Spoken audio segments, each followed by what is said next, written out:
تو علی المرتضیٰ کا جو دور خلافت ہے 36 ہجری سے لے کر 40 ہجری تک، ایسا سخت ترین دور اسلام کی تاریخ نے نہیں دیکھا، اسی لیے کہ خارجیت نے سر اٹھایا ہے۔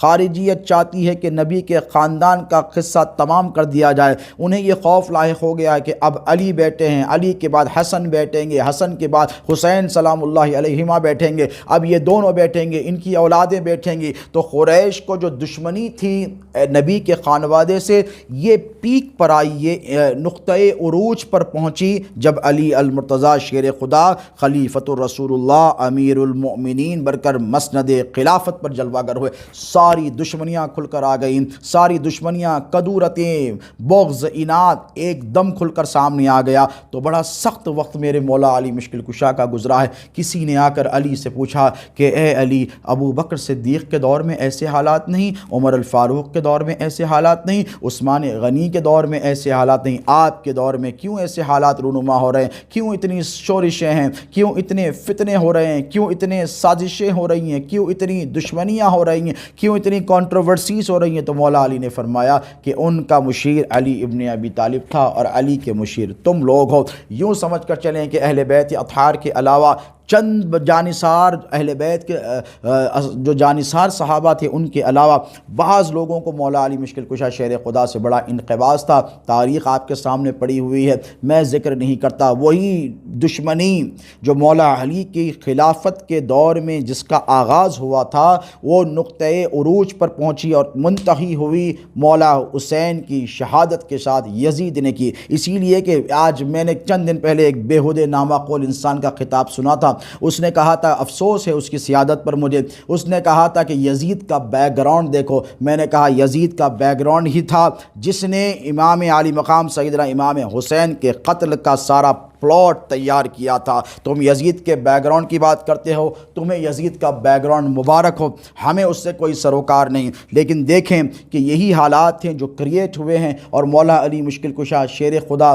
علیہ السلام کی شہادت تک پہنچے ہیں۔ بات یہیں ختم نہیں ہوئی، مولا علی مشکل کشا کے خلاف سازشوں پر سازشیں کی گئیں۔ مدینہ علی نے اس لیے چھوڑا کیونکہ علی کو پتا تھا کہ میں مدینے میں رہوں تو مدینے پر شامی حملہ کر کر مدینے کے تقدس کو پامال کر دیں گے۔ علی نے کہا کہ نہیں، میں کوفہ چلا جاؤں گا، وہاں سے اہل شام کو روکنا بڑا آسان رہے گا، اسی لیے کہ وہ سازش کر کر آئیں گے تو مدینے کا تقدس پامال ہوگا۔ علی نے مدینے کے تقدس کو بچانے کے لیے، اپنے آقا علیہ السلام کی تربت کے تقدس کو بچانے کے لیے مولا علی مشکل کشا نے کوفہ کو منتقل فرمایا، اپنا پایہ تخت کوفہ میں رکھا۔ کوفہ میں سازشوں کا سلسلہ شروع ہوا، بالآخر وہ رات بھی آئی کہ 40 ہجری ہے، آقا علیہ السلام نے ارشاد فرمایا تھا کہ میرے بعد نبوت 30 سال رہے گی، اس کے بعد حکومت قائم ہوگی، خلافت 30 سال رہے گی، اس کے بعد حکومت کا نظام قائم کیا جائے گا۔ تو آقا علیہ السلام کی یہ جانشین مولا علی مشکل کشا خلافت کے جلیل منصب پر فائز ہیں۔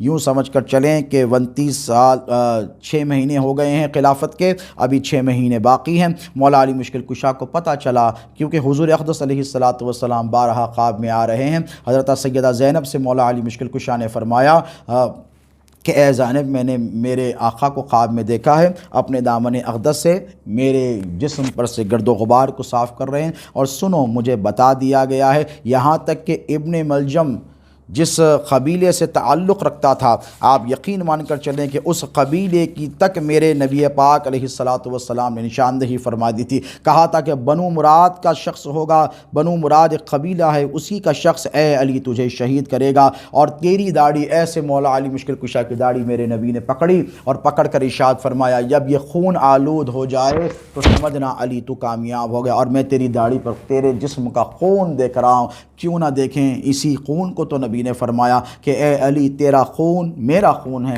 تیرا گوشت میرا گوشت ہے۔ تو دوستوں میں جو کہنے دو علی کے غلاموں کہ شب ضربت مسجد کوفہ میں علی المرتضیٰ کا خون نہیں بہا ہے، میرے نبی کا خون بہا ہے، اسی لیے کہ مصطفیٰ نے فرمایا تھا کہ علی یہ تیرا خون نہیں ہے، میرا خون ہے، یہ تیرا گوشت نہیں ہے، یہ تیرے سر نہیں کٹے گا، تیرا بھیجا نہیں نکلے گا، علی تیرے نبی پاک پر، تیرے نبی پر یہ ضربت ہوگی۔ اسی لیے کہ مصطفیٰ نے خود ارشاد فرمایا واضح الفاظ میں تیرا خون میرا خون ہے، تیرا گوشت میرا گوشت ہے۔ تو دشمنوں، تم نے مولا علی مشکل کشا پر وار نہیں کیا ہے، منافقوں، تم نے دراصل میرے نبی رحمت صلی اللہ علیہ وآلہ وسلم کے جسد جسد اقدس پر روح مبارکہ پر وار کیا ہے۔ علی المرتضیٰ نے حالات بتا دیے، ابن ملجم آیا، نہروان فتح کیا گیا، وہاں پہ خارجی حملہ آور ہوئے، آقا علیہ الصلوۃ والسلام کے جانشین حیدر کررا نے نہروان فتح کیا۔ نہروان کی جنگ میں عبد الرحمن ابن ملجم لعنتی بھی شامل تھا، اور اس نے علی المرتضیٰ کی صفوں میں رہ کر علی کے ساتھ جنگ کی تھی، دشمنوں پر یلغار کی تھی۔ تو مولا علی مشکل کشا نے کہا کہ میں تجھے جانتا ہوں، میں تجھے پہچانتا ہوں، تو یقیناً دغا باز ہے، دغا دے گا۔ تو مولا علی مشکل کشا نے کہا کہ تو فلاں مقام پر جا اور وہاں پر جا کر اسلام کا کام کر، تبلیغ کا کام کر، مجھے یقین ہے کہ تو دشمنی سے بات نہیں ہے۔ کہنے لگا کہ اے علی میں تم سے دشمنی کیوں کروں گا، تمہارا میرا کیا ساہوکار ہے۔ اب سنیں کہ جب یہ نکل کر گیا جس کام کے لیے مولا علی مشکل کشا نے روانہ کیا تھا، بات کو میں مختصر کرتا ہوا شہادت کے واقعات کی طرف آ رہا ہوں تاکہ آپ کو مولا علی مشکل کشا کی شہادت کے حالات سے بھی واقفیت حاصل ہوگی۔ مولا علی مشکل کشا خود ارشاد فرماتے ہیں کہ عبد الرحمن ابن ملجم کو ایک مخصوص کام کے لیے روانہ کیا گیا، اور وہ جب گیا تو نہروان کے جو مقتولین تھے، جو نہروان کی جنگ میں مارے گئے تھے، حیدر کرار، مولا علی مشکل کشا اور امام حسن علیہ السلام بنفس نفیس اس جنگ میں شریک تھے، تو ان کے ہاتھوں سے جو واصل جہنم ہوئے تھے، یہ سارے کے سارے لوگوں نے ایک میٹنگ کی اور کر کہا کہ اب علی سے بدلہ لینا ضروری ہے، کیونکہ انہوں نے ہمارے لوگوں کو مار دیا ہے۔ تو انہی میں ایک عورت تھی جس کا نام تھا قطامہ، بڑی خوبصورت روایات میں آتا ہے وہ تھی، تو اس سے عبد الرحمن ابن ملجم کی ملاقات ہوتی ہے، وہ اس پر فریفتہ اور شیدا ہوتا ہے، اسے دعوت نکاح دیتا ہے، وہ شرائط رکھتی ہے، اس میں سے ایک شرط یہ رکھتی ہے کہ علی کا سر لا، یہی میرا مہر ہوگا۔ وہاں سے وہ نکلتا ہے، میٹنگ ہوتی ہے، اس کے بعد عبد الرحمن ابن ملجم لعنتی الی یوم الدین، وہ آپ کو پتہ ہے اپنی تلوار کو زہر آلود کرتا ہے، 3 دن زہر میں ڈبو کر رکھتا ہے، ساری تیاری کے ساتھ مولا علی مشکل کشا کے پاس آتا ہے۔ اب تعجب خیز بات ہے، مشکات النبوہ میرے جد کریم سیدنا غلام علی قادری الموسوی نے یہ واقعہ رقم کیا ہے کہ مولا علی مشکل کشا کو پتہ ہے کہ اب شب ضربت قریب ہے، شب شہادت قریب ہے، اب شہادت واقع ہونے والی ہے۔ شیر خدا علیہ السلام مسجد میں تشریف لائے، اور جب جانے لگے تو حضرت زینب، حضرت ام کلثوم، مولا علی مشکل کشا کی شہزادیان نے مولا علی مشکل کشا کو دیکھا کہ مولا کے پاس جو قانص تھے، جسے بدق کہا جاتا ہے، یہ مولا کے قدموں سے چپٹ گئے، ٹھیک اسی طرح جس طرح ذوالجناح امام حسین علیہ السلام کے قدموں سے کربلا کے میدان میں لپٹ گیا تھا اور انہیں گھوڑے آگے جانے نہیں دیتا تھا، آگے نہیں بڑھتا تھا، ٹھیک اسی طرح یہ بھی آگے بڑھ گئے اور آگے بڑھ کر مولا کا راستہ روکنے لگے۔ تو مولا علی مشکل کشا نے انہیں ہٹایا اور کہا کہ زینب انہیں ہٹا دو، مجھے نماز کے لیے دیر ہو رہی ہے۔ عبد الرحمن ابن ملجم رات تمام عیاشی کرتا رہا، صبح ہونے سے پہلے قطامہ نے اسے اٹھایا، یہ تلوار لے کر اپنے دامن میں چھپا کر رات تمام شراب پی کر مسجد میں آیا، مسجد میں آ کر لیٹ گیا۔ مولا علی مشکل کشا تشریف لائے، دیکھا کہ یہ لیٹ رہا ہوا ہے، مولا نے خود اذان فرمائی، اس کے بعد اسے لات مار کر اٹھایا اور کہا کہ اٹھ، نماز کا وقت ہے، جا صاف ستھرا ہو کر آ۔ اسی اسنا میں یہ باہر گیا، جماعت کا اہتمام ہوا، علی المرتضیٰ محراب میں ٹھہرے ہیں، یوں سمجھ کر چلیں کہ مولا علی مشکل کشا شیر خدا نماز پڑھا رہے ہیں، سارا خاندان نبوت پیچھے نماز پڑھ رہا ہے، اصحاب رسول نماز پڑھ رہے ہیں، یہ عبد الرحمن ابن ملجم جس کا نام آتا ہے، یہ یزیدی، یہ لعنتی آگے بڑھتا ہے ملعون، اور مولا علی مشکل کشا شیر خدا پر زور سے وار کرتا ہے۔ جیسے ہی علی نے سجدے سے سر اٹھایا، اور علی کا سجدہ کیسا ہے دوستو، دیکھو کہ کسی نے پوچھا کہ اے علی تم نے خدا کو دیکھا ہے، کبھی خدا کا دیدار کیا ہے؟ تو مولا نے ارشاد فرمایا کہ علی اس وقت تک سجدے سے سر کو نہیں اٹھاتا جب تک کہ اپنے خدا کا دیدار نہیں کرتا۔ تو یہ نماز مولا علی مشکل کشا کی ہو رہی ہے، جب سجدے سے سر کو اٹھایا تو وہیں پر مارا جہاں جنگ خندق میں مولا علی مشکل کشا کو جہاں پر مار لگی تھی، وہیں پر مار لگی، یہ ساری کنپٹی کھل گئی، خون کے فوارے مولا علی مشکل کشا کے نکلنے لگے۔ علی نے ایسے اپنی داڑھی کو پکڑا اور کہا فزتو برب الکعبہ، رب کعبہ کی قسم علی کامیاب ہو گیا، رب کعبہ کی قسم علی کامیاب ہو گیا۔ امام حسن علیہ السلام روتے ہوئے دوڑے، امام حسین علیہ السلام روتے ہوئے دوڑے، اٹھایا گیا۔ یہ شقی جو تھا، یہ قاتل مولا علی مشکل کشا، یہ بھاگا نکل گیا، اپنے چچیرے بھائی کے گھر میں اس نے پناہ لی۔ اب دیکھیں علم مرتضوی، دیکھیں مولا علی مشکل کشا کا لوگوں کو پتہ نہیں اندھیرے میں کس نے وار کیا ہے۔ مولا علی مشکل کشا نے کہا مجھے پتہ ہے، اب تھوڑی دیر میں اس کے چچیرے بھائی کے پاس سے میرے سپاہی اسے پکڑ کر لائیں گے۔ اسے پکڑ کر لایا گیا، مولا علی مشکل کشا کو گھر لایا گیا، حکما کو، اطباء کو، طبیبوں کو بلایا گیا، جراحوں کو بلایا گیا۔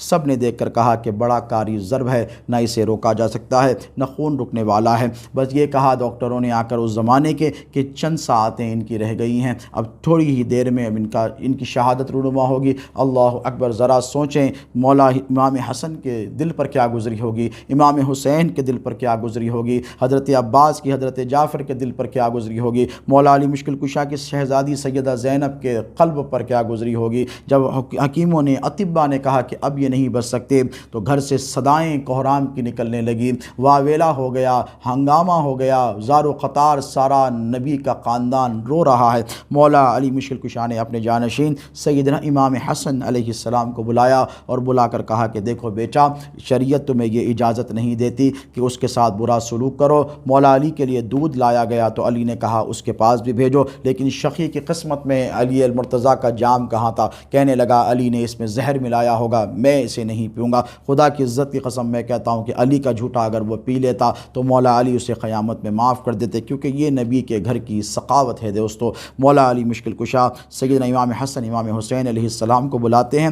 روایات میں آتا ہے کہ بار بار تھوڑی تھوڑی دیر کے بعد وقفے سے ایک ایک اپنے بیٹے کو بلاتے ہیں۔ امام حسن کو بلایا تو کہا سب باہر چلے جاؤ، بلایا، وصیتیں فرمائیں، اور مولا علی مشکل کشا خود اٹھے، یہاں بوسہ دیا امام حسن کو، یہاں چوما، یہاں چوما۔ امام حسن علیہ السلام روایت میں آتا ہے کہ مولا علی کے قدموں پہ گر گئے، مولا علی کے قدموں کو ایسے چومنے لگے، آنکھیں لگانے لگے۔ مولا علی مشکل کشا نے کہا کہ دیکھو بیٹا حسن، اس کے ساتھ وہی سلوک کرنا جس نے میرے ساتھ کیا ہے، ایک ضرب اس نے ماری، ایک ہی، اگر میں شہید ہو جاؤں تو ایک ہی ضرب اسے مارنا، اس سے زیادہ اسے تکلیف نہ دینا۔ امام حسین آئے، وہی معمول، مولا علی انہیں چومتے ہیں، وہ مولا علی مشکل کشا کو چومتے ہیں۔ صاحبزادیان کو بلایا، صاحبزادہ گان کو بلایا، خاندان میں ایک عجیب سا ماحول برپا ہے، ہر طرف سے دیکھیں کوہرام ہے، آوازیں بلند ہو رہی ہیں۔ مولا علی مشکل کشا شیر خدا نے بالآخر لا الہ الا اللہ کہا۔ امام حسن علیہ السلام روایت فرماتے ہیں کہ جب آخری وقت آیا، آخری سانسیں تھیں تو بابا جان نے فرمایا کہ دروازہ بند کر دیا جائے۔